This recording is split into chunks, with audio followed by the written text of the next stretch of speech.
इस रात दो लोगों की बख्शिश नहीं होएगी। नंबर एक फरमाया कि कातल दी इस रात बख्शिश नहीं होएगी। उनके दो तरीके ने, या दुनिया ते वारसा को माफ़ कराए, दुनिया ते वारसा को माफ़ कराए, एक हिस्सा माफ़ हो जाएगा और दूसरा हिस्सा माफ़ फिर भी नहीं होएगा। बेशक किसी का बाप माफ़ कर दे, माँ माफ़ कर दे, ज़मीन लैके माफ़ कर देन, वो पैसे लैके माफ़ कर देन, तब भी माफ़ नहीं होएगा। एक हिस्सा आखिरत वाले दिन जड़ा बंदा खुद कतल होया है वो क़यामत नूं माफ़ करेगा तो माफ़ होएगा। अगर वो शख्स माफ़ नहीं करेगा तो कातल नूं माफ़ी नहीं होएगी। इस वास्ते फरमाया कि कातल आदमी अगर सारी कायनात के उपर जितनी भी रूह ज़मीन आ इहदा सब दा हर चीज़ सदका खैरात कर दे और रूह ज़मीन का कोई चप्पा ना छोड़े कि जिथे इबादत ना करे, हर चप्पे ते सजदा करे, तो कातल नूं फिर भी माफ़ी नहीं होएगी।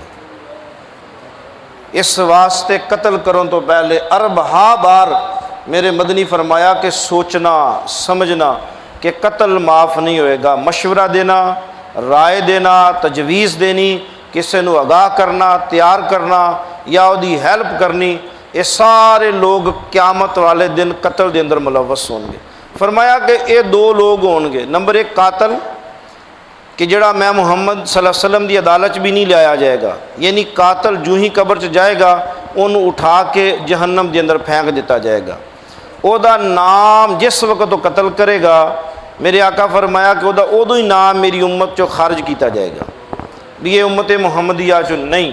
अगर वो बेशक माफ़ी मंग भी लै, ज़मीन दे के पैसा दे के, दुनिया की सज़ा तो माफ़ी मिल सकती है, लेकिन क़यामत वाले दिन उन्होंने अल्लाह की अदालत माफ़ी नहीं मिलेगी जब तक मकतूल खुद माफ़ ना करे। नंबर दो मेरे आका सल्लल्लाहु अलैहि वसल्लम फरमाया कि बुग़्ज़ी आदमी, कीना परवर आदमी, अपने दिल के अंदर बुग़्ज़ रखन वाला आदमी, मेरे आका फरमाया कि इस रात उस बंदे दी भी अल्लाह बख्शिश नहीं करेगा। बाकी बड़े बड़े गुनाह करने वालों के बारे मेरे मदनी सल्लल्लाहु अलैहि वसल्लम फरमाया कि अल्लाह माफ़ी दे देगा।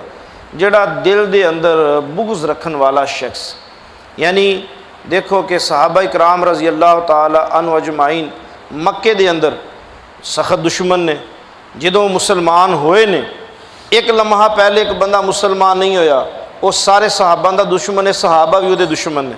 मुसलमान हो गया, मुसलमान होने तो बाद किसी सहाबी के दिल च उहदे वास्ते बैर नहीं, बुरा ख्याल नहीं, बुरा तसव्वुर नहीं, उहदी इज्जत, उहदी जान, उहदी माल, उहदी आबरू, हर चीज़ की हिफाजत इवें कि जिवें मैनू अपनी इज्जत प्यारी है, जिवें मैनू अपनी जान प्यारी है, जिवें मैनू अपना आप प्यारा है कि मेरी इज्जत कोई ख़राब ना करे, इवें किसी को भी कोई हक नहीं कि मैं किसी की इज्जत ख़राब करा।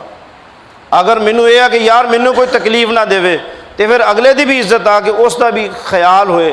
फरमाया कि दो लोग अल्लाह क़यामत वाले दिन कबीला बनु कलब की तादाद के बराबर अल्लाह मेरी उम्मत के तमाम लोगों के गुनाह माफ़ फरमा देगा।